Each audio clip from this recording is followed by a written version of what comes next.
نحمده ونصلي على رسوله الكريم اما بعد فاعوذ بالله من الشيطان الرجيم بسم الله الرحمن الرحيم رب اشرح لي صدري ويسر لي امري واحلل عقدة من لساني يفقهوا قولي رب زدني علما اللهم فقهنا في الدين اللهم إني أسألك إيمانا لا يرتد ونعيما لا ينفد ومرافقة محمد صلی اللہ علیہ وسلم فی اعلیٰ جنت الخلد آمین یا رب العالمین۔ کتاب الشہادات، شہادہ کی جمع ہے شہادات، اور یہ لفظ مصدر کے طور پر استعمال ہوتا ہے۔ شہادت پختہ خبر اور آنکھوں دیکھے واقعے کو کہتے ہیں۔ علامہ عینی لکھتے ہیں شہادت کے لغوی معنی حضور کے ہیں، یعنی حاضر ہونا، اس لیے کہا جاتا ہے الغنیمت لمن شہد الواقعہ، یعنی غنیمت اس کا حق ہے جو جنگ میں حاضر ہو۔ اور گواہ کو شاہد اس لیے کہتے ہیں کیونکہ وہ قاضی کی عدالت میں حاضر ہو کر خبر دیتا ہے۔ یہ خبر یا گواہی یا شہادہ کوئی اگر عدالت میں دے یا کوئی فار ایگزامپل پیرنٹس کے سامنے دے یا کسی بھی اتھارٹی کے سامنے دے، تو یہ آنکھوں سے دیکھا واقعہ بھی ہو سکتا ہے، کانوں سے سنی ہوئی بات بھی ہو سکتی ہے، زبان سے چکھا ہوا ذائقہ بھی ہو سکتا ہے، یا کوئی اسمیل بھی ہو سکتی ہے، کوئی بو یا خوشبو بھی ہو سکتی ہے۔ یعنی الحواس الاربعہ، چار آپ کے جو حواس ہیں، السمع والبصر والشم والذوق، یعنی آپ کا سننا، آپ کا دیکھنا، آپ کا سونگھنا اور آپ کا چکھنا۔ اور بعض اوقات ایک پانچویں حص جو ہے اس کو بھی شامل کیا جاتا ہے، اور وہ ہے لمس، ٹچ کی گواہی بھی دی جا سکتی ہے۔ اور پھر اس میں ایک اور اہم بات یہ ہے کہ جو وہ اچھی طرح سے جان لے اس کی وہ گواہی دے گا۔ گواہی ظن کی اور گمان کی بنیاد پر نہیں ہوتی، بلکہ علم کی بنیاد پر ہوتی ہے۔ پھر اس کے علاوہ ایک اور بھی گواہی کی قسم ہے، اور وہ ہے استفادہ۔ جیسے حدیث مستفیض ہوتی ہے نا، میم سین تا یا فا ضاد، ٹھیک ہے، یعنی کسی چیز کا مشہور ہونا، وہ اتنی مشہور ہو کہ فار ایگزامپل ہمیں پتہ ہے کہ قائد اعظم کی وفات کب ہوئی، وہ کب پیدا ہوئے، وہ ایک انسان تھے، انہوں نے کیا کیا کیا۔ اب ہم نے اپنی آنکھوں سے دیکھا نہیں ہے، لیکن کچھ باتیں اتنی مشہور ہیں کہ وہ ہر کوئی اس کی گواہی دے سکتا ہے، ٹھیک ہے۔ تو لہٰذا یہ جو شہادہ ہے اس کے پھر 6 طریقے ہو گئے: سننا، دیکھنا، سونگھنا، چکھنا، چھونا اور استفاضہ، کسی چیز کا مشہور ہونا۔ پھر یہ بھی ہمیں جاننا چاہیے کہ شہادہ 2 چیزیں ہیں جن کے اوپر یہ ڈپینڈ کرتی ہے، یا 2 اس کی کیٹیگریز ہوتی ہیں۔ نمبر 1 تحمل اور دوسرے ادا، ٹھیک ہے۔ یہ 2 ٹرمینالوجیز ہیں، میں انشاءاللہ بھی ایکسپلین کروں گی۔ تحمل ہے جیسا کہ اللہ سبحانہ وتعالیٰ سورۃ البقرہ میں کہتے ہیں، فرماتے ہیں 282 ورس میں، وَلَا يَأْبَ الشُّهَدَاءُ إِذَا مَا دُعُوا، اور نہ انکار کریں گواہ جب ان کو بلایا جائے، یعنی جب ان کو بلایا جائے تو ان کو آ کر پھر گواہی دینی چاہیے، اسے کہتے ہیں تحمل۔ اب اذا دعو جو ہے نا، اذا ما دعو، کہ جب بلائے جائیں تو آئیں، تو یہ بن گئی فرض کفایہ، آپ کو کوئی بلائے گا تو پھر آپ جائیں گے۔ دوسری ہے ادا۔ ادا کی کیٹیگری جو ہے یہ فرض عین ہے، جیسا کہ اللہ سبحانہ و تعالیٰ نے فرمایا البقرہ 283 میں، وَلَا تَكْتُمُوا الشَّهَادَةَ وَمَن يَكْتُمْهَا فَإِنَّهُ آثِمٌ قَلْبُهُ، کہ گواہی کو مت چھپاؤ، جو کوئی گواہی کو چھپائے گا تو اس کا دل گناہ گار ہے۔ یعنی یہ اتنی بڑی بات ہے، گواہی چھپانا اتنا بڑا جرم ہے کہ اللہ تعالیٰ نے اسے گناہ گار دل کا کرتوت بتایا ہے۔ تو لہٰذا جب گواہی کے لیے بلا لیا جائے تو پھر گواہی چھپانی نہیں چاہیے۔ اچھا، پھر اس میں ایک بہت اہم بات ہے کہ بعض اوقات کسی کے پاس شہادہ ہوتی ہے لیکن اس کی لی نہیں جاتی، اس کے اپنے فسق یا کسی ایسی نافرمانی کی وجہ سے جو اس کو اس گواہی کا ایلیجبل نہیں رہنے دیتی، یا اس انسان کی دوسرے انسان سے قرابت کی وجہ سے، یعنی جس کے خلاف گواہی دی جا رہی ہے یا جس کے حق میں گواہی دی جا رہی ہے تو گواہ ایسا ہے کہ جو اس کا قریبی رشتہ دار ہے۔ پھر اسی طرح سے ایسا انسان جو اس پرٹیکولر کیس میں جو فریقین ہیں ان میں سے کسی کے ساتھ کوئی دشمنی رکھتا ہے، تب بھی گواہی اس پرٹیکولر کیس میں اس کی نہیں لی جاتی۔ آپ کو شاید یاد ہو، علی رضی اللہ تعالیٰ عنہ کے حوالے سے جب ہم پڑھ رہے تھے تو ان کی زرہ ایک یہودی نے چوری کر لی تھی، اور بعد میں پھر علی رضی اللہ عنہ نے دیکھا تھا کہ وہ بازار میں وہ زرہ بیچ رہا تھا، تو انہوں نے کہا تھا کہ یہ میری زرہ ہے، اور اس وقت آپ رضی اللہ عنہ امیر المومنین تھے، اور انہوں نے کہا تھا کہ یہ میری زرہ ہے۔ اور پھر قاضی جو ہیں شریح، ان کے پاس جب معاملہ گیا تو جو حضرت علی کے گواہان تھے قاضی نے ان کو ریجیکٹ کیا، کیونکہ ایک حسن تھے رضی اللہ عنہ وہ بیٹا، ایک غلام تھے قمبر وہ اپنے غلام تھے، وہ تو حضرت علی کے، انہوں نے کہا یہ تو تمہارے حق میں ہی دیں گے، تو یہ تمہاری گواہیاں جو ہیں یہ کچھ درست نہیں ہیں۔ تو فیصلہ جو ہے وہ یہودی کے حق میں ہو گیا،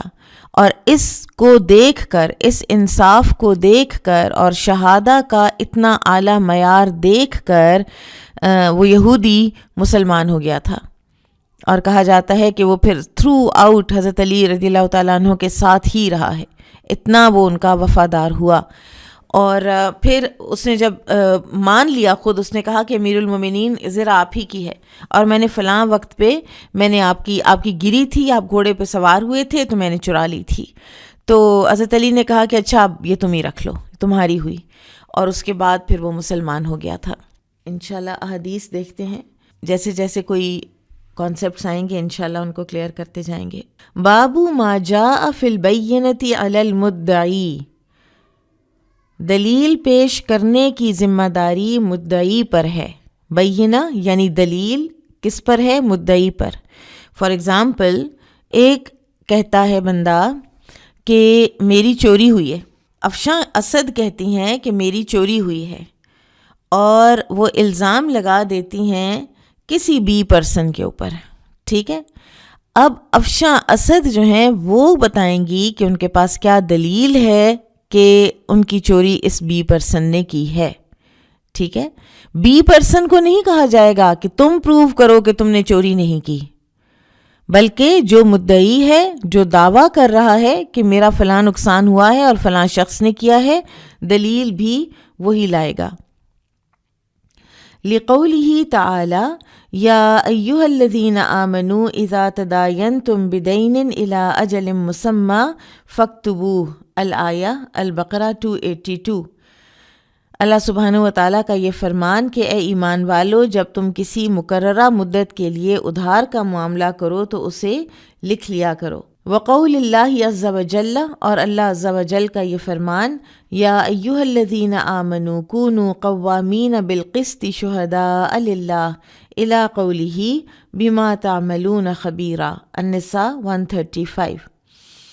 اے ایمان والو، اللہ کی خاطر انصاف پر قائم رہتے ہوئے گواہی دیا کرو، جو تم کرتے ہو اللہ اس سے باخبر ہے۔ درمیان میں آیت کا حصہ جو ہے وہ چھوڑ کر ہم اینڈ پہ پہنچے ہیں۔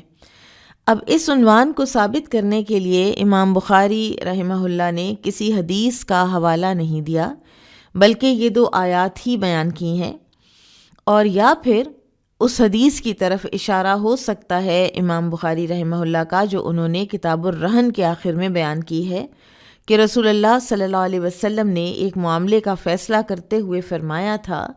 کہ اپنے دعوے پر 2 گواہ پیش کرو یا پھر مدعا علیہ کی قسم سے فیصلہ ہوگا۔ یہ صحیح بخاری کی حدیث 2516 ہے کہ اگر ایک بندہ دعویٰ کرتا ہے کسی دوسرے کے اوپر اور دلیل نہیں لا سکتا، اور جس پر دعویٰ کیا گیا ہے تو وہ قسم کھا جاتا ہے کہ نہیں، بی پرسن نے قسم کھا لی کہ میں نے چوری نہیں کی، اور افشاں اسد جو ہیں وہ لا نہیں سکیں اس کی دلیل، تو پھر بی پرسن کی قسم کے اوپر فیصلہ کیا جائے گا۔ یہ بھی کہا جاتا ہے کہ اگر گواہ کے بغیر مدعی کا قول معتبر ہوتا تو گواہوں اور حقوق تحریر کرنے کی قطعاً کوئی ضرورت نہیں تھی۔ یہ لکھوایا ہی اس لیے سب کچھ جاتا ہے اور املا وہی کراتا ہے الذی علیہ الحق، جو لے رہا ہے قرض، جو جب بھی کوئی لین دین کا اس طرح کا معاملہ ہو رہا ہے مالی، تو لکھوایا کیوں جاتا ہے؟ تاکہ یہ دلیل بن سکے۔ اگر یہ دلیل اور گواہوں کی ضرورت نہ ہوتی تو زبانی کلامی معاملہ ہی کافی ہو رہتا، تو پھر اس ساری ایکٹیویٹی کی کیا ضرورت تھی؟ چنانچہ اس آیت میں گواہ اور تحریر کا حکم ہے۔ اس کے پیش نظر گواہ لانا مدعی کے ذمے ہے۔ پھر اس آیت میں ہے کہ قرض کی دستاویز مقروض تحریر کرائے گا، اس کا مطلب یہ ہے کہ اس کے اقرار کا اعتبار ہوگا، لیکن جب مدعی اس مدعا علیہ کے اقرار کا انکار کرے تو اس کے ذمے دلیل یا گواہ پیش کرنا ضروری ہے۔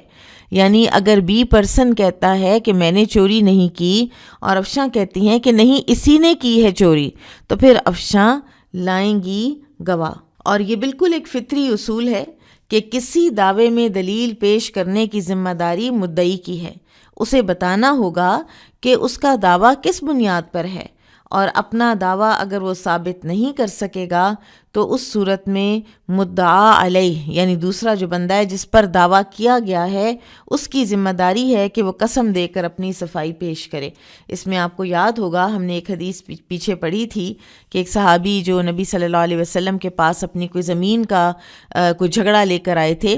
تو آپ صلی اللہ علیہ وسلم نے فرمایا تھا کہ تمہارے پاس کوئی گواہ ہے؟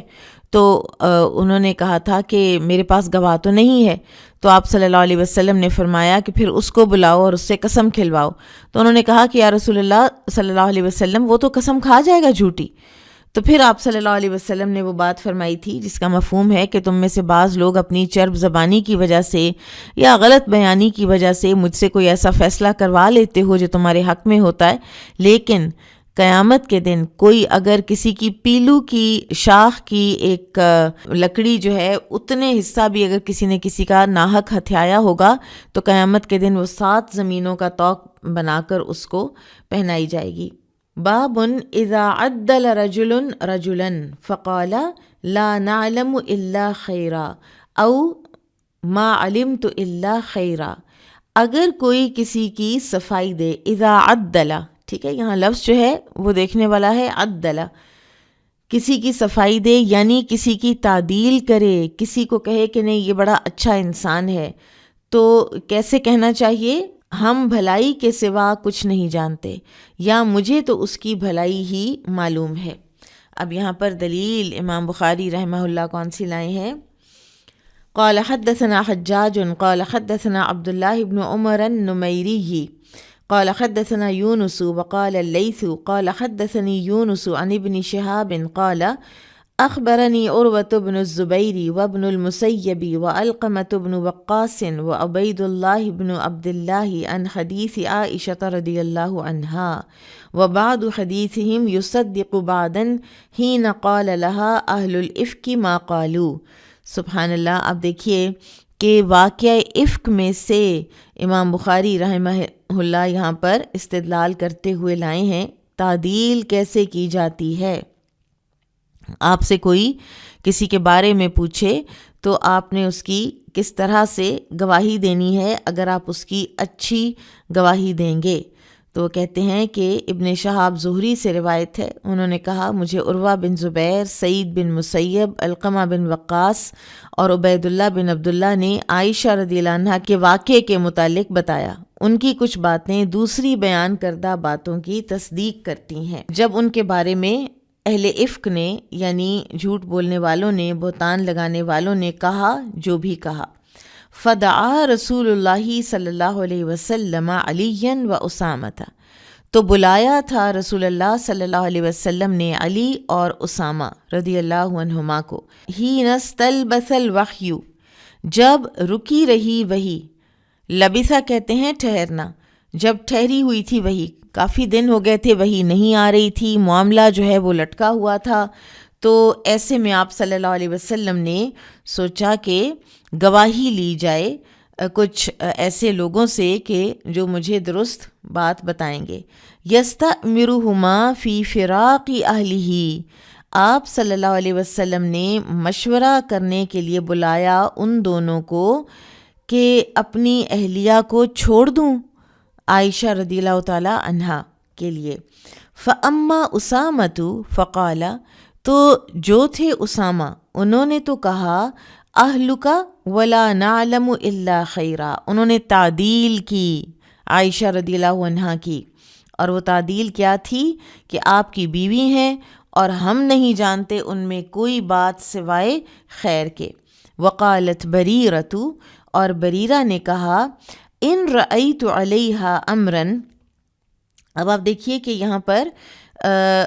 بلایا تو اسامہ اور علی رضی اللہ عنہما کو ہے، تو بریرہ کا ذکر کیسے آیا؟ تو وہ جو مکمل طویل حدیث ہے اس سے پتہ چلتا ہے کہ علی رضی اللہ تعالیٰ عنہ نے مشورہ دیا تھا کہ آپ گھر کی جو ملازمہ ہیں بریرہ، ان سے پوچھئے کوئی بات۔ ان رأیت علیہا امرا،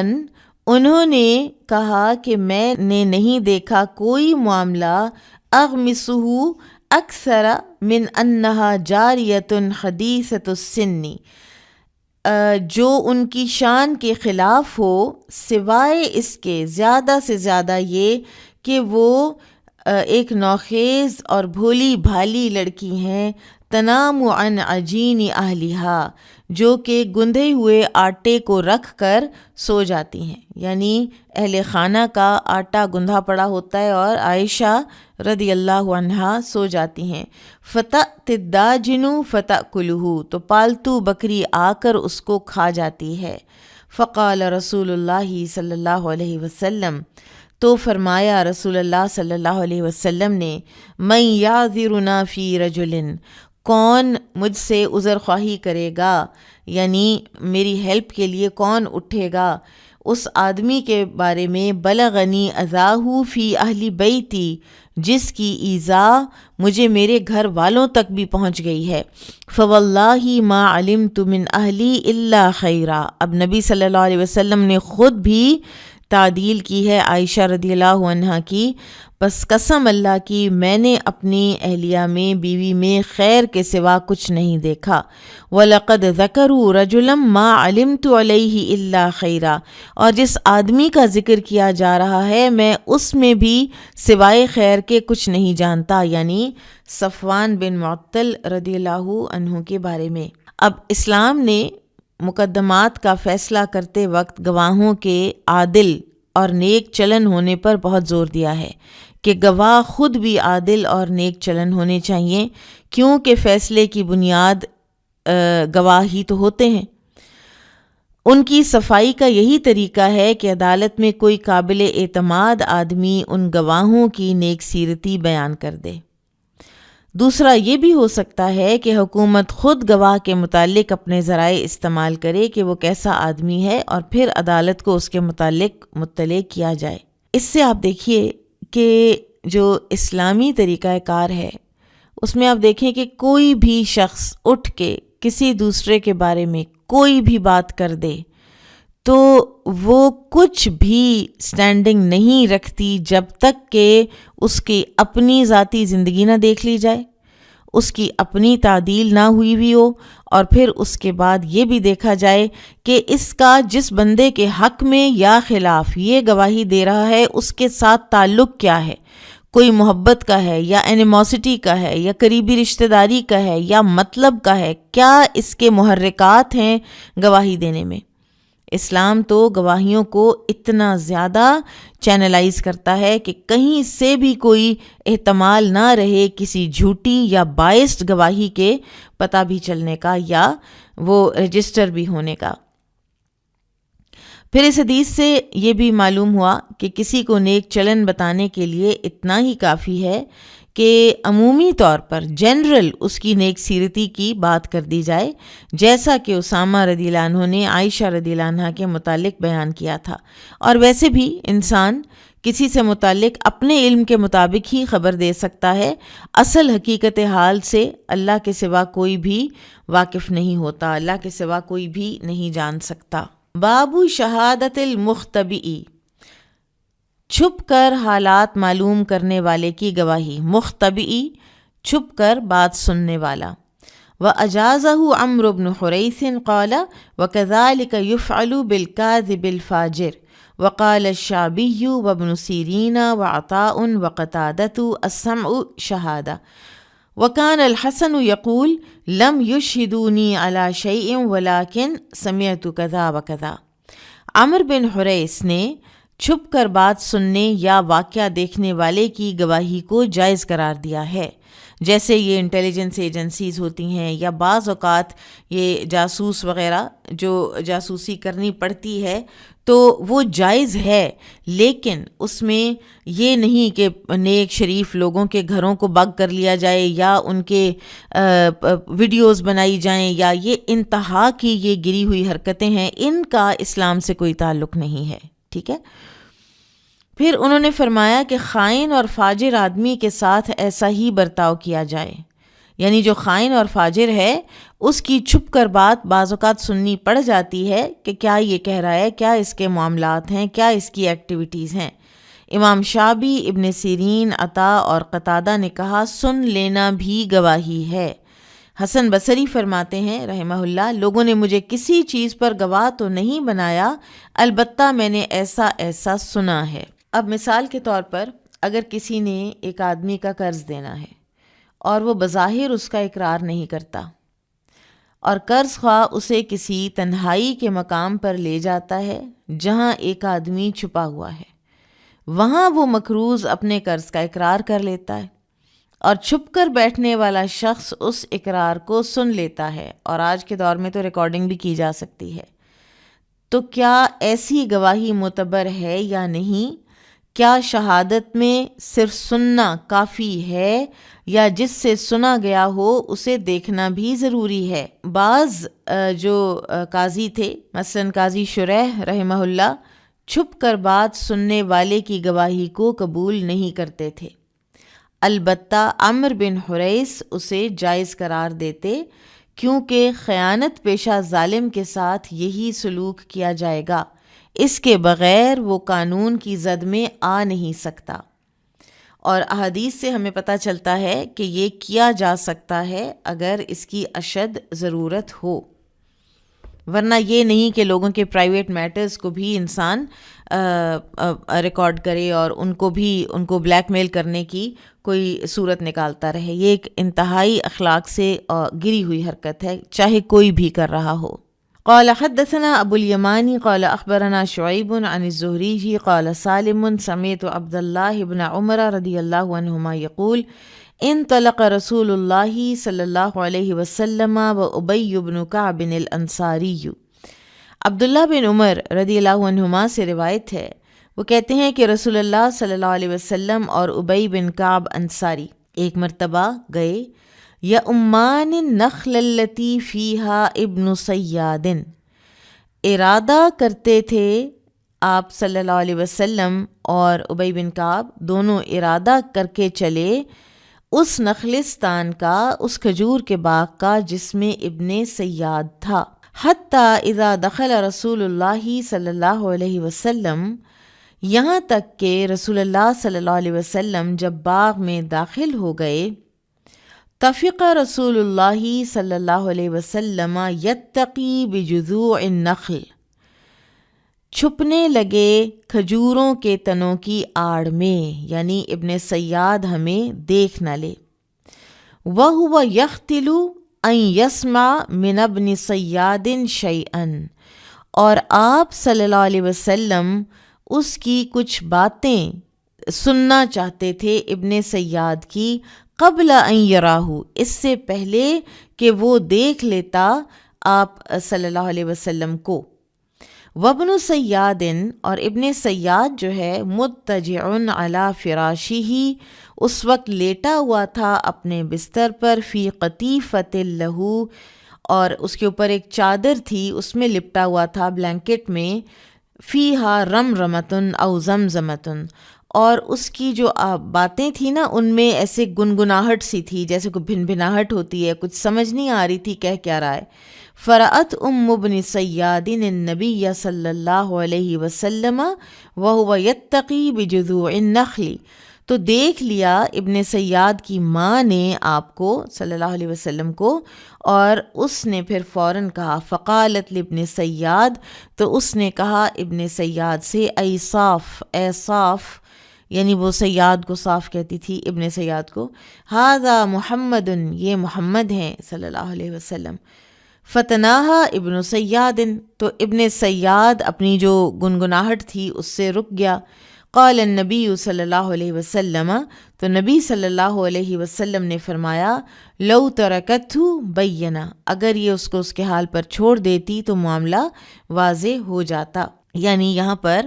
اب یہ ایڈریس ہوئی ہے بات کہ جس نے چھپ کر کوئی واقعہ دیکھا یا سنا تو کیا اس کی گواہی معتبر ہوگی یا نہیں۔ تو بعض حضرات کا خیال ہے کہ جو شخص چھپ کر کسی کے حالات معلوم کرتا ہے تو اس کی شہادہ قبول نہیں ہوگی، اور وہ عادل نہیں ہے خود بھی کہ وہ چھپ چھپ کے لوگوں کی باتیں سنتا ہے، اور اس طرح بغیر کسی وجہ کے تو نہیں کرنا چاہیے، لیکن بعض اوقات ایسا کرنا ضروری ہوتا ہے تاکہ حالات کا درست علم ہو سکے۔ ابن سیاد جو کچھ بھی کرتا تھا وہ اس وقت ایک نوعمر سا لڑکا تھا، اور کچھ اس کی ایسے کام تھے اور کچھ اس کی ایسی باتیں تھیں، اور اس کے دجال ہونے کا بھی کچھ تھوڑا ایک تھا، ایک یعنی خیال کہ شاید یہ دجال ہو، تو رسول اللہ صلی اللہ علیہ وسلم نے چھپ کر اس کے حالات معلوم کرنے کا ارادہ فرمایا، اور چھپ کر گفتگو سنی، اور فرمایا کہ اگر اس کی ماں اسے خبردار نہ کرتی تو اس کے متعلق کئی امور کا انکشاف ہوتا، ٹھیک ہے، تو لہٰذا ایسا کرنا جائز ہے، لیکن ہر وقت نہیں۔ یہ نہیں کہ اب جتنے بھی اس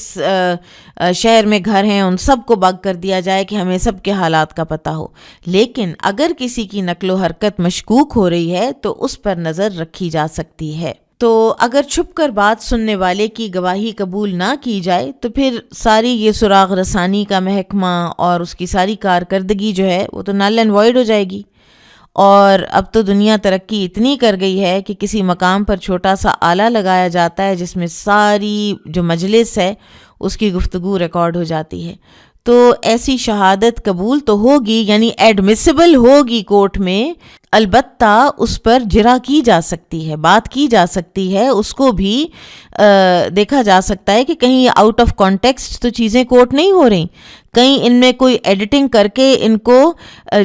کوئی آڈیوز کو جوڑ تو نہیں دیا گیا، یا کوئی ویڈیوز کوئی ایسی تو نہیں لے آئی گئیں کہ جو اصل میں فیک ہیں۔ تو یہ سب کچھ دیکھنا پھر عدالت کا کام ہوتا ہے تاکہ کوئی فاسق و فاجر اس سے ناجائز فائدہ نہ اٹھا سکے۔ اور یہ بھی ہو سکتا ہے جہاں کہیں دو لوگوں کی آوازیں اتنی ملتی جلتی ہوں اور وہ اشتباہ کا اندیشہ ہو، پتہ ہی نہ چلے کہ کون بات کر رہا ہے، تو ایسی گواہی پر مکمل انحصار نہیں کیا جائے گا پھر، جس کی بنیاد صرف سماعت ہو۔ بہرحال ایسے معاملات میں جرح کا حق باقی رہتا ہے تاکہ حقیقت حال تک رسائی ہو سکے۔ قال حدثني عبد الله بن محمد قال حدثنا سفيان عن الزهري عن عروة عن عائشة رضي الله عنها قالت جاءت امرأة رفاعة القرظي إلى النبي صلی اللہ علیہ وسلم، رفاعہ قرظی کی بیوی نبی صلی اللہ علیہ وسلم کے پاس آئی، فقالت، تو کہنے لگی، کنت عند رفاعة، میں رفاع کی بیوی تھی، رفاع کے نکاح میں تھی رضی اللہ عنہ.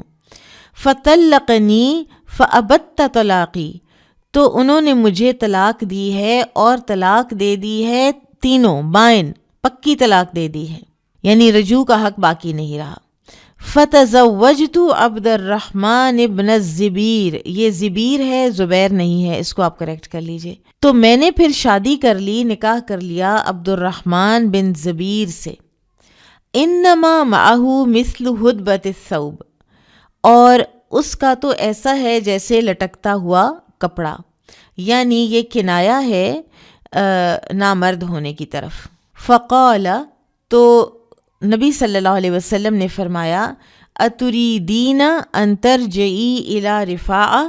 کیا تم چاہتی ہو کہ تم رفاعہ کی طرف واپس چلی جاؤ؟ پھر فرمایا، لا، نہیں، حتی تذوقی عصیلتہ، یہاں تک کہ تم چکھ لو شہد اس کا، ویذوق عصیلتک، اور وہ چکھ لے شہد تمہارا. یعنی جب تک تمہارا پراپر جسمانی تعلق اس دوسرے شوہر کے ساتھ نہیں بنتا اور پھر وہ تمہیں طلاق دے اپنی اون پر، تو پھر تم رفاع کے پاس واپس جا سکتی ہو، ادروائز اب تمہارا کوئی اور چانس نہیں ہے. وابو بکر جالس عندہ، اور ابو بکر رضی اللہ عنہ بیٹھے ہوئے تھے نبی صلی اللہ علیہ وسلم کے پاس. وخالد بن سعید بن العاص بالباب، اور خالد بن سعید بن عاص رضی اللہ عنہ دروازے پر تھے. ینتظر ان یؤذن لہ، وہ اس انتظار میں تھے کہ آپ کو دروازے سے اندر آنے کی اجازت مل جائے. فقالا، تو انہوں نے کہا، خالد بن سعید بن العاص نے، یا ابا بکر، اے ابی بکر، الا تسمع الی ہذہ ما تجہر بہ عند النبی صلی اللہ علیہ وسلم، کہ ابو بکر آپ اس عورت کی یہ باتیں سن رہے ہیں جو یہ نبی صلی اللہ علیہ وسلم کے سامنے اتنا زور زور سے کہہ رہی ہے. اب حدیث جو یہاں پر آئی ہے نا، وہ خالد بن سعید بن عاص کے دروازے کی آڑ میں ہونے کی وجہ سے آئی ہے کہ انہوں نے صرف سنا ہے، ٹھیک ہے، اور ان کا سننا جو ہے وہ معتبر تھا، اور اسی کی بنیاد پر انہوں نے ابو بکر رضی اللہ تعالیٰ عنہ سے بات کی ہے. ابو بکر رضی اللہ عنہ نے واپسی یہ نہیں فرمایا کہ آپ نے تو دیکھا کچھ نہیں ہے تو لہٰذا آپ کچھ نہیں کہہ سکتے. بہرحال ان خاتون کا نام تمیمہ بنت وہب تھا، جن کا پہلا نکاح رفاعہ بن سیمول کے ساتھ ہوا تھا. انہوں نے ان کو قطعی طلاق دی، تو انہوں نے دوسرا نکاح عبد الرحمن بن زبیر رضی اللہ عنہ سے کیا. لیکن رسول اللہ صلی اللہ علیہ وسلم کی خدمت میں آ کر تو بڑے صاف الفاظ میں اور بڑے واضح انداز سے ان کے نامرد ہونے کا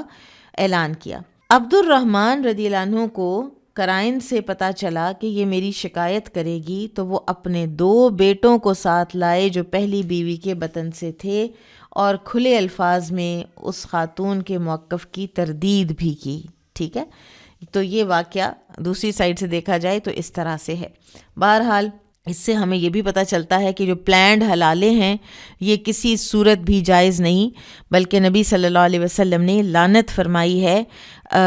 اس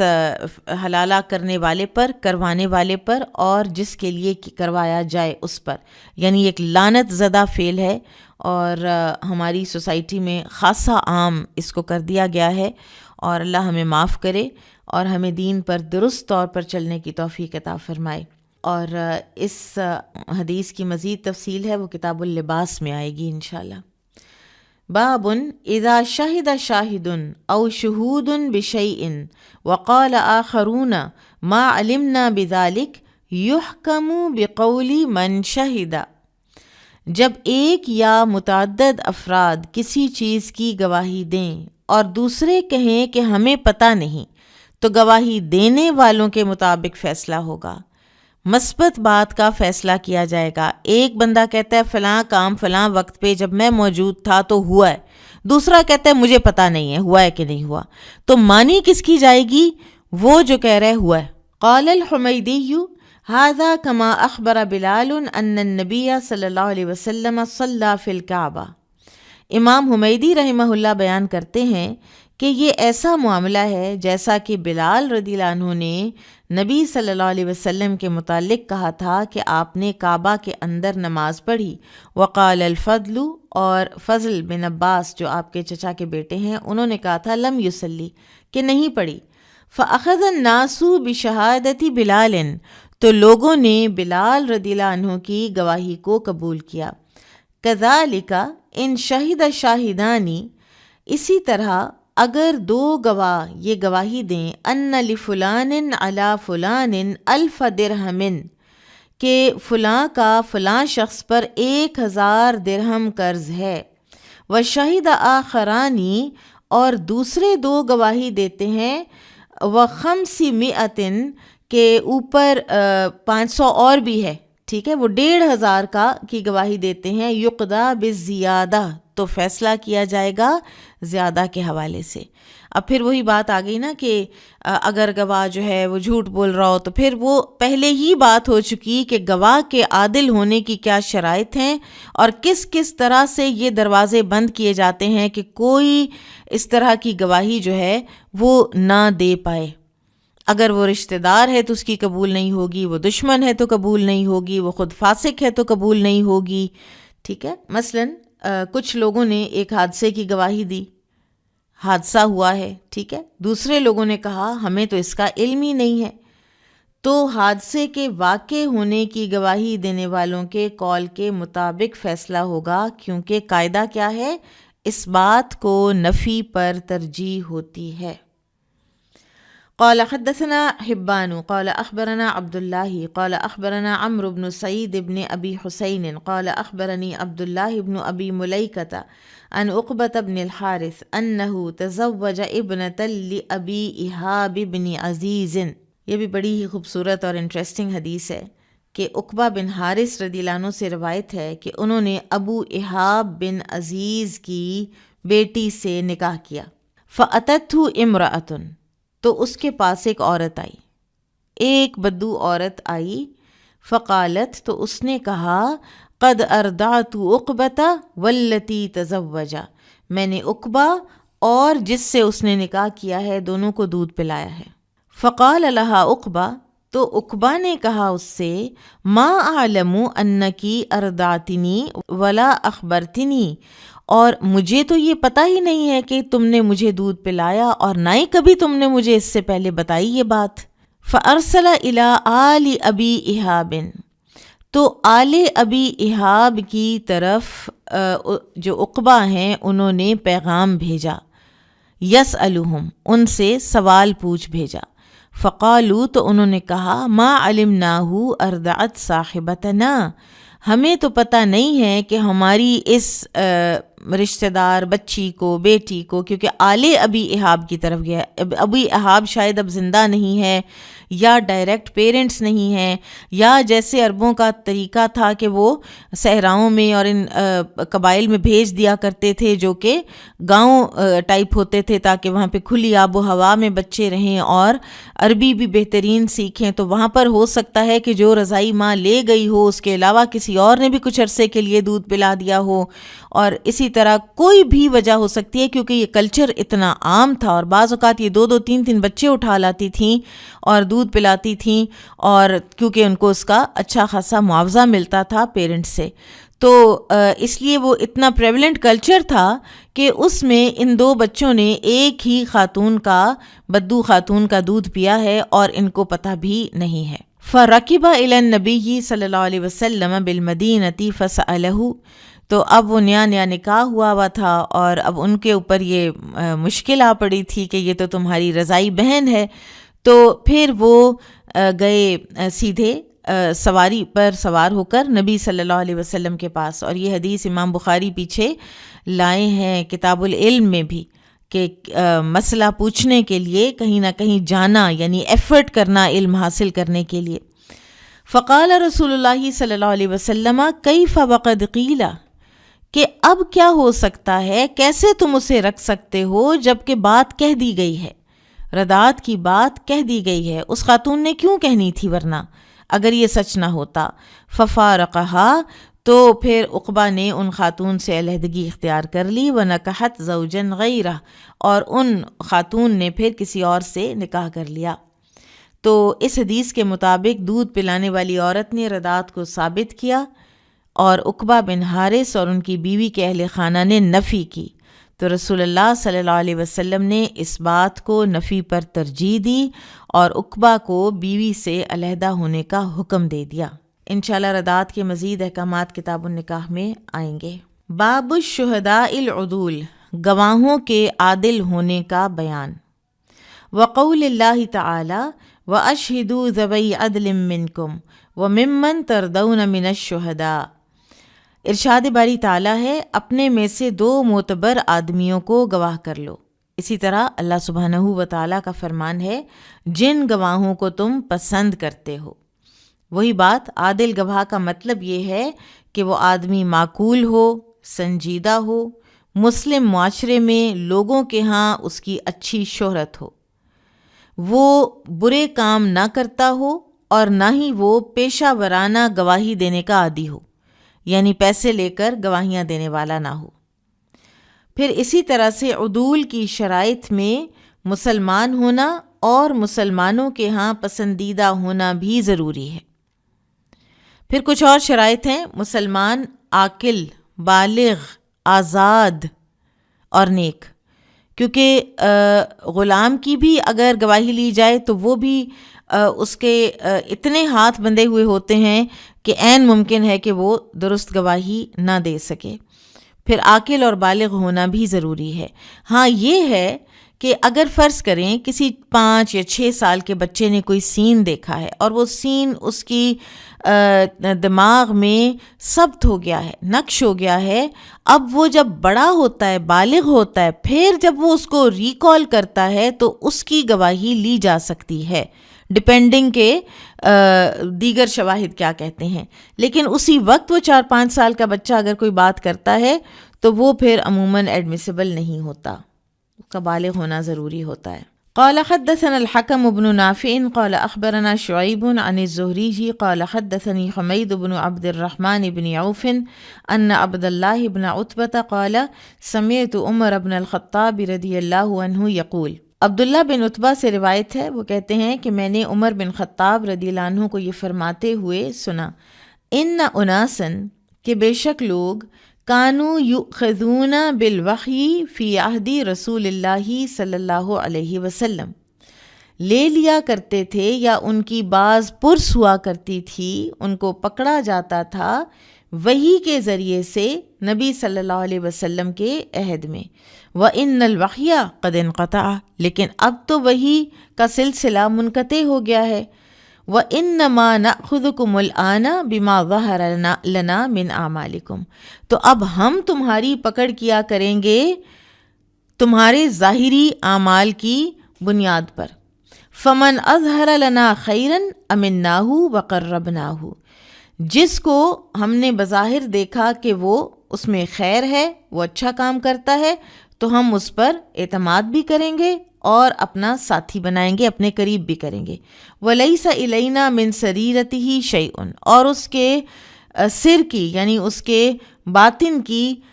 ہمارے جو ہے نا کوئی ذمہ داری نہیں، اور ہمیں اس کے دل کی باتوں سے کوئی دلچسپی نہیں۔ اللہ یحاسب فی سریرتہ، اللہ محاسبہ کر لے گا اس کے باطن کا۔ ومن اظہر لنا سوءا،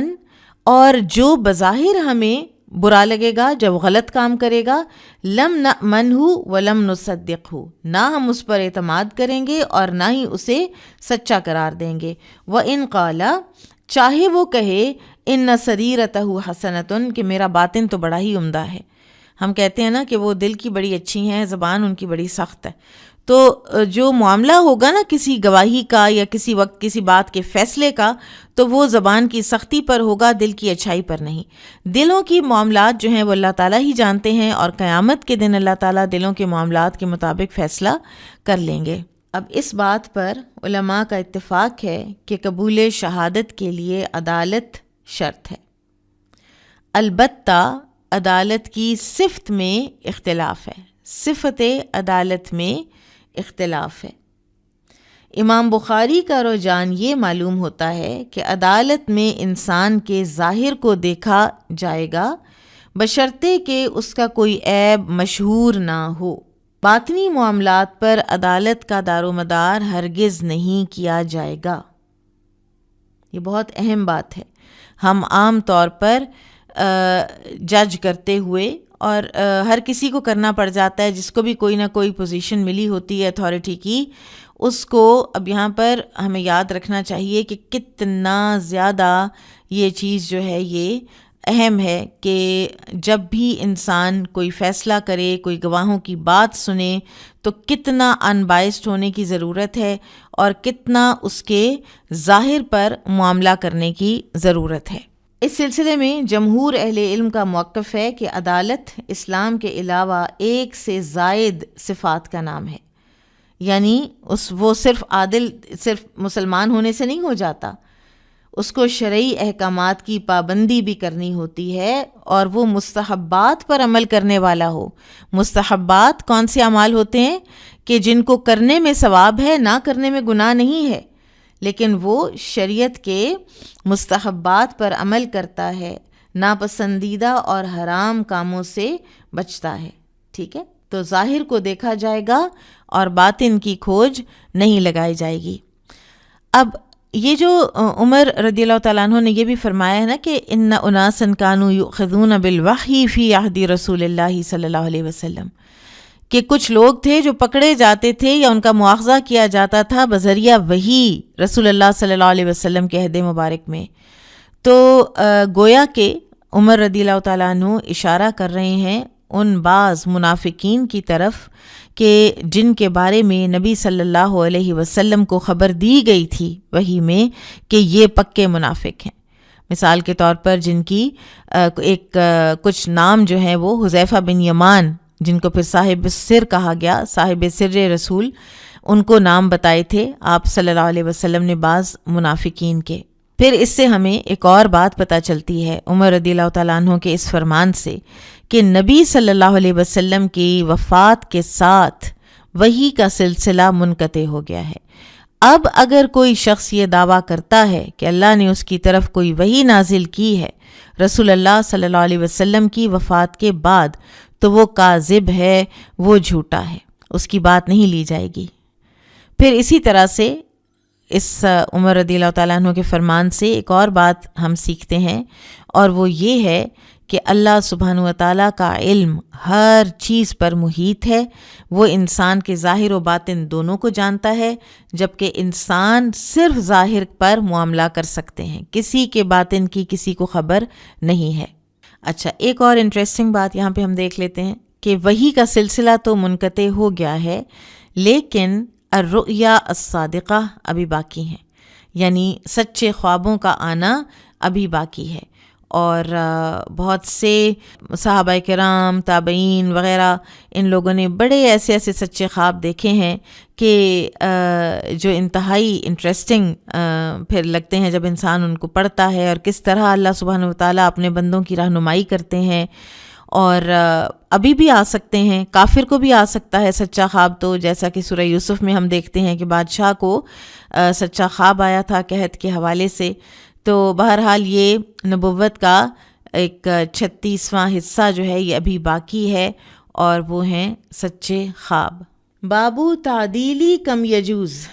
نیک سیرتی کے لیے یا تعدیل کے لیے کتنے لوگوں کی گواہی درکار ہے؟ اب کسی کی نیک سیرتی بیان کرنا تعدیل کہلاتا ہے، اور کسی کی بد سیرتی یا بد چلنی نمایاں کرنا جرح کہلاتا ہے۔ آپ لوگوں میں سے جنہوں نے اصول حدیث پڑھ رکھا ہے تو اس میں علم الجرح والتعدیل آپ نے پڑھا ہوگا کہ جرح کہا جاتا ہے، جرح ویسے جراح کہتے ہیں نا جو سرجری کرتا ہے، تو زخم لگانا، کھودنا، کریدنا، اور اس انسان کے بارے میں یہ بتانا کہ اس کی بات نہیں مانی جائے گی، حدیث کے معاملے میں اس کی بات نہیں مانی جائے گی۔ اور تعدیل یہ ہے کہ کہنا کہ ہاں یہ راوی ثقہ ہیں، ان کی بات مانی جائے گی۔ تو کسی کی جرح و تعدیل کے لیے کتنے انسانوں کی ضرورت ہے؟ یعنی کیا ایک بندہ کہہ دے کہ ہاں یہ بندہ ٹھیک ہے، اس کی حدیث لے لو، یا ایک بندہ کہہ لے کہ یہ بندہ بالکل ٹھیک نہیں ہے اور اس کی حدیث نہ لو تو کافی ہوگا، یا کتنے لوگوں کی گواہی ضروری ہے؟ تو امام بخاری رحمہ اللہ نے اس سلسلے میں کوئی وضاحت نہیں کی۔ امام مالک اور امام شافعی کا موقف ہے کہ کم از کم 2 آدمیوں کی گواہی ضروری ہے۔ امام ابو حنیفہ رحمہ اللہ فرماتے ہیں کہ اس کے لیے 1 آدمی کی گواہی کافی ہے، اور امام بخاری رحمہ اللہ کا رجحان بھی یہی معلوم ہوتا ہے کہ تزکیے کے لیے 1 آدمی کی گواہی کافی ہے۔ قال حدثنا سلیمان بن حرب قال حدثنا حماد بن زید عن ثابت عن انس رضی اللہ عنہ قال مر علی النبی صلی اللہ علیہ وسلم بجنازۃ،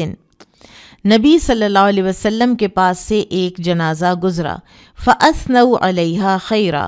تو لوگوں نے اس کی اچھی بات کہی، اس کے بارے میں تعریفی کلمات کہے۔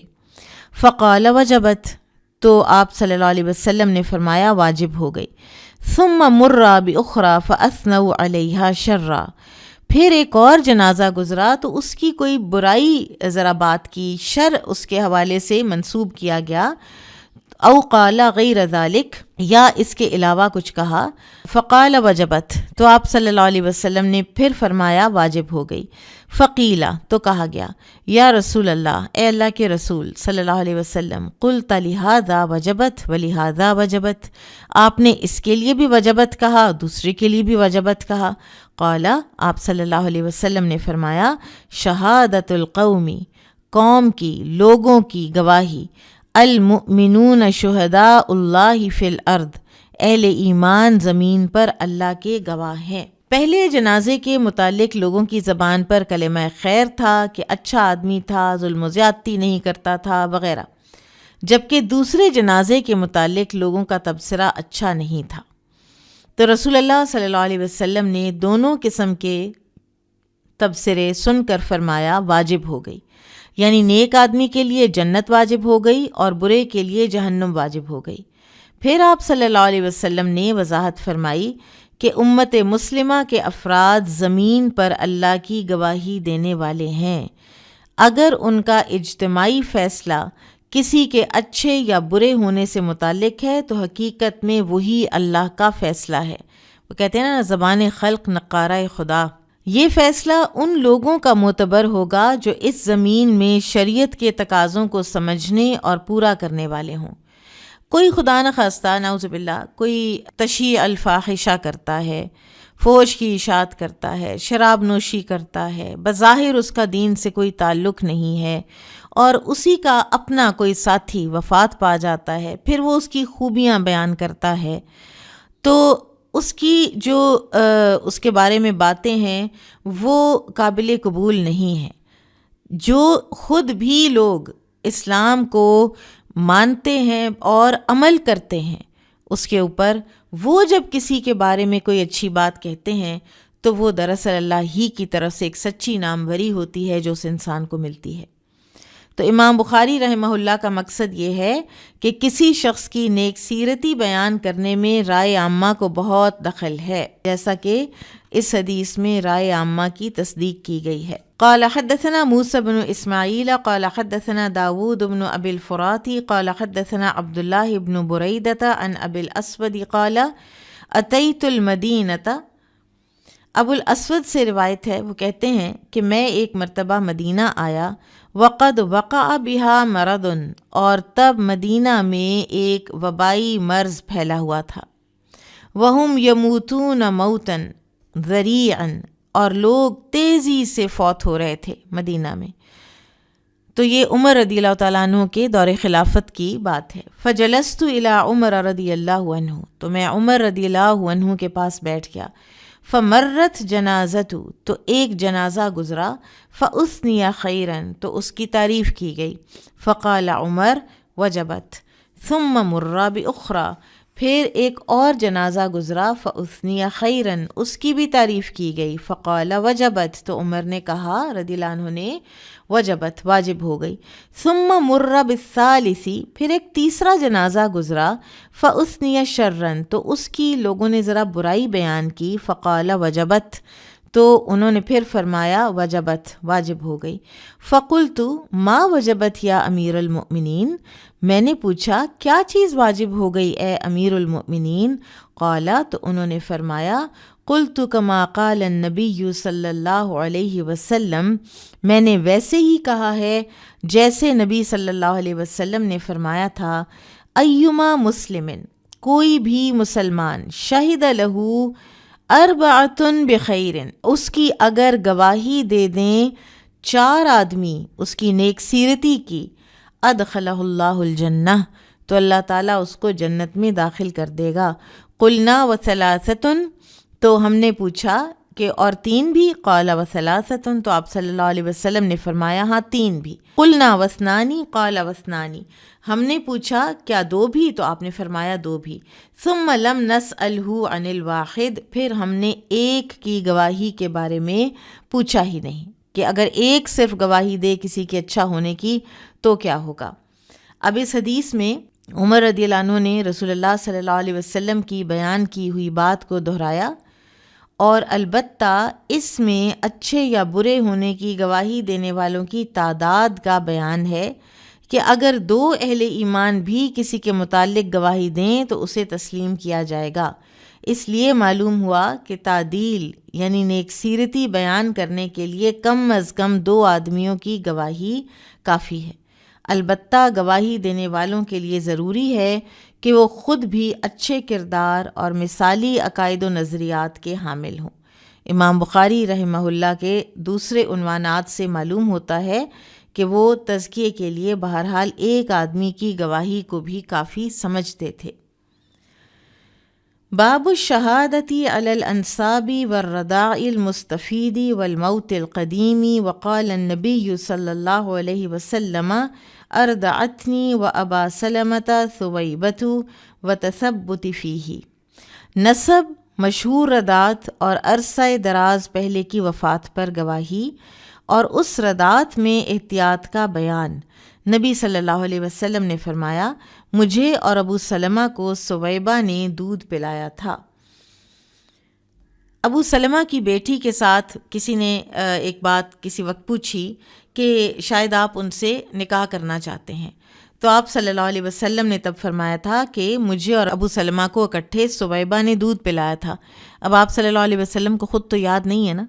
1-2 سال کے مدت کے اندر کے بچے کی تو کوئی ایسی میموری نہیں ہوتی نا، لیکن یہ بات مشہور تھی، مستفیض تھی، ٹھیک ہے، تو مستفید تھی، الرضاع مستفید، یعنی مشہور بات ہے کہ ابو سلمہ اور نبی صلی اللہ علیہ وسلم نے اکٹھے ایک عورت کا دودھ پیا ہے، تو وہ پھر لی جاتی ہے گواہی، اس پر کوئی جرح نہیں کی جاتی، چاہے اپنی آنکھوں سے وہ واقعہ نہ دیکھا ہو۔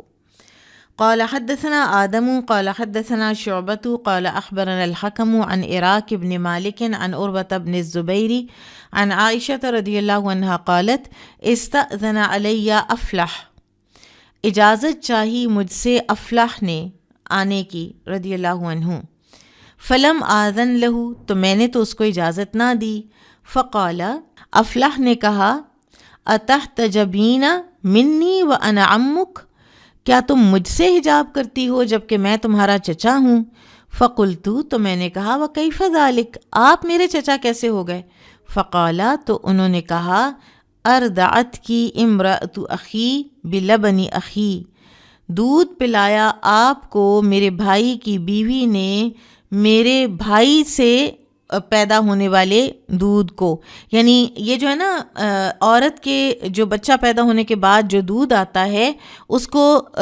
وہ دودھ کا جو مالک ہے نا وہ شوہر کہلاتا ہے، صاحب اللبن، شوہر کو کہتے ہیں صاحب اللبن، دودھ کا مالک وہ ہے، کیونکہ اس کی وجہ سے یہ سارا ہوا ہے۔ تو میرے بھائی کی جو بیوی ہے اس نے تمہیں دودھ پلایا۔ فقالت، تو عائشہ رضی اللہ عنہ کہتی ہیں سألت عن ذلک رسول اللہ صلی اللہ علیہ وسلم فقالا، کہ میں نے سوال کیا اس کے بارے میں رسول اللہ صلی اللہ علیہ وسلم سے، تو آپ نے فرمایا صدق افلح اذنی لہو، افلاح سچ کہتا ہے، اسے اندر آنے کی اجازت دے دو، ٹھیک ہے۔ اب ایک جو اصول ہے نا وہ ہے کہ جو رشتے نسب کی وجہ سے حرام ہیں وہ ردات کی وجہ سے بھی حرام ہیں، اور جو رشتے نسب سے محرم بنتے ہیں وہی رضاعت کے تعلق سے بھی محرم بنتے ہیں۔ اور یہ بات ایک دفعہ پہلے بھی ہوئی تھی، اس کو ایک دفعہ پھر سمجھ لیجئے کہ یہ جو رضاعت کا رشتہ قائم ہوتا ہے نا، یہ صرف اس ایک بچے کا اس فیملی سے قائم ہوتا ہے جس میں اس نے دودھ پیا ہے۔ باقی اس کی بایولوجیکل فیملی کا اس دودھ پلانے والی فیملی میں سے کسی کے ساتھ کوئی رشتہ ناتا نہیں بنتا۔ اس کے بایولوجیکل پیرنٹس، اس کے بایولوجیکل سبلنگز، ان کا ادھر کوئی تعلق، کوئی حرمت کا نہیں بنتا۔ لیکن ادھر اس بچے کو پوری کی پوری ایک نئی فیملی مل جاتی ہے، وہ ماں بن جاتی ہے رضائی، وہ باپ بن جاتا ہے، بہن بھائی بن جاتے ہیں، پھر چچا، خالہ، پھپھی سب بن جاتے ہیں، ٹھیک ہے۔ یہ رشتے سارے اس کو رضائی مل جاتے ہیں اور انہی کی حرمت ہوتی ہے۔ تو لہٰذا رضاعت سیدہ عائشہ کی زمانہ جاہلیت میں ہوئی ہے، اور یہ مشہور تھا کہ فلاں نے عائشہ رضی اللہ تعالیٰ عنہا کو دودھ پلایا ہے۔ نبی صلی اللہ علیہ وسلم نے بھی اسی مشہور خبر پر اعتبار کیا ہے اور اسی کے مطابق افلاح کو آنے کی اجازت دی ہے۔ قال حدثنا مسلم بن ابراہیم قال حدثنا حمام قال حدثنا قتادۃ عن جابر بن زید عن ابن عباس رضی اللہ عنہما قال قال النبی صلی اللہ علیہ وسلم فی بنت حمزہ، نبی صلی اللہ علیہ وسلم نے حمزہ رضی اللہ عنہ کی بیٹی کے بارے میں فرمایا، لا تحل لی، وہ میرے لیے حلال نہیں ہے، یحرم من الرضاعۃ ما یحرم من النسب، جو نسب سے رشتے حرام ہوتے ہیں وہ دودھ سے بھی حرام ہو جاتے ہیں۔ ہی ابنۃ اخی من الرضاعہ، یہ لڑکی تو میری رضائی بھتیجی ہے۔ حالانکہ چچا کی بیٹی بھی تھی نا، حمزہ رضی اللہ عنہ چچا ہیں، لیکن دونوں نے، نبی صلی اللہ علیہ وسلم اور حمزہ رضی اللہ عنہ نے ابو لہب کی لونڈی سویبہ کا دودھ پیا ہے، ٹھیک ہے۔ سو چچا ہونے کے ساتھ ساتھ رضاعت کے لحاظ سے حمزہ رضی اللہ عنہ آپ کے بھائی تھے، تو اس لیے رضائی بھتیجی سے نکاح تو جائز نہیں ہے، اور یہ بات بھی مشہور تھی۔ سو امام بخاری حدیث یہاں اس لیے لائے ہیں کہ جو واقعات شہرت پا جائیں ان سے حکم ثابت کیا جا سکتا ہے۔ قال حدثنا عبد الله بن يوسف قال اخبرنا مالك عن عبد الله بن ابي بكر عن امرة بنت عبد الرحمن ان عائشة رضي الله عنها زوج النبي صلی اللہ علیہ وسلم اخبرتها، ام المومنین عائشہ رضی اللہ عنہ سے روایت ہے، انہوں نے فرمایا، اب عائشہ رضی اللہ عنہ سے روایت کرنے والی بھی ایک خاتون ہے، امرہ بنت عبد الرحمن، اور امرہ سے پھر روایت کیا ہے عبداللہ بن ابی بکر نے، ان النبی صلی اللہ علیہ وسلم کان عندہا، کہ نبی صلی اللہ علیہ وسلم ان کے پاس تھے، عائشہ رضی اللہ عنہ کے، وانہا سمعت صوت رجل، اور انہوں نے سنی، عائشہ رضی اللہ عنہ نے، ایک آدمی کی آواز، یستأذن فی بیت حفصہ، جو حفصہ رضی اللہ عنہ کے گھر میں آنے کے لیے اجازت طلب کر رہے تھے۔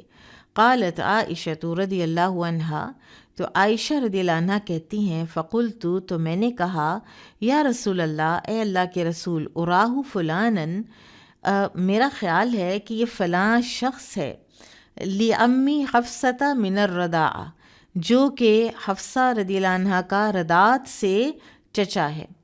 فقالت عائشہ، پھر عائشہ رضی اللہ عنہ کہتی ہیں، یا رسول اللہ، اے اللہ کے رسول،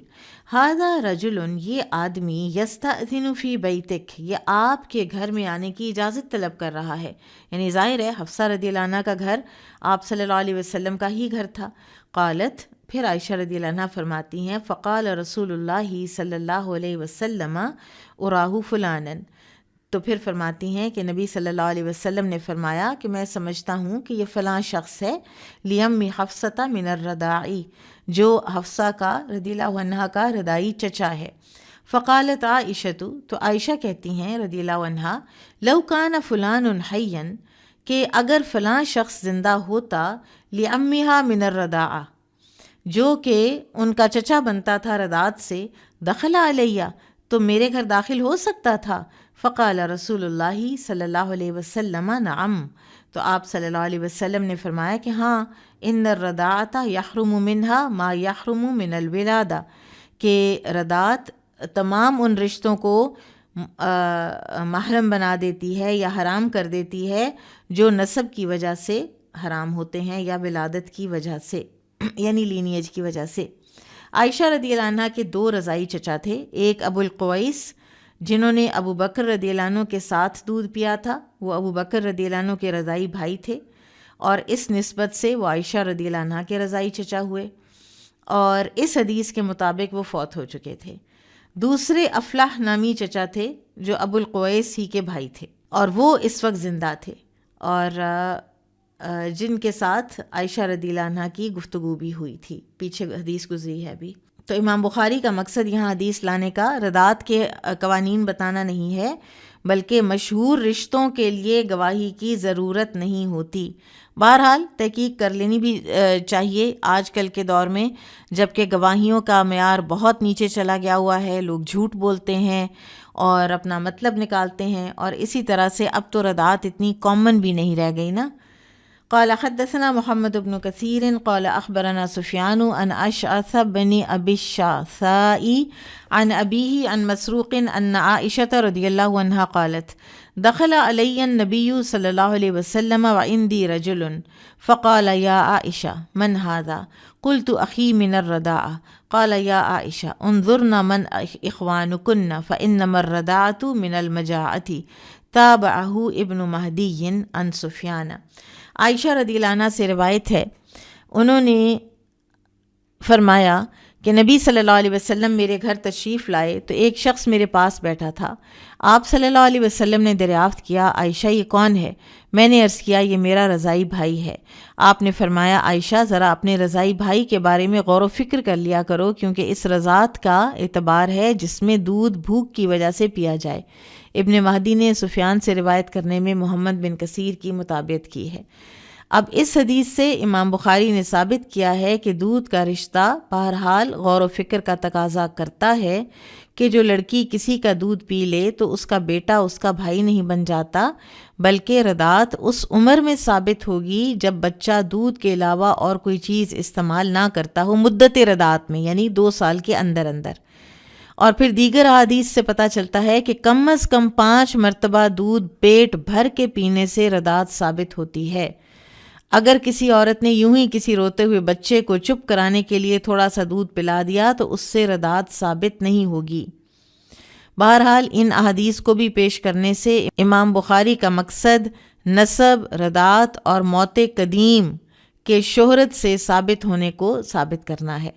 ٹھیک ہے، اس کے لیے گواہی کی ضرورت نہیں ہے۔ اچھا، موت قدیم کا جو ذکر ہے نا، اس میں تھوڑی سی وضاحت دیکھ لینی چاہیے کہ تازہ موت شہرت سے ثابت نہیں ہوگی، اس کے لیے ڈیتھ سرٹیفکیٹ یا کوئی گواہان، جیسے جب کوئی شاید 60+ ہو جاتا ہے نا اور ان کی پینشن ہوتی ہے، تو پھر after every I think 6 months وہ جو ہے آپ سے پوچھتے ہیں کہ آپ پروو کریں کہ آپ زندہ ہیں،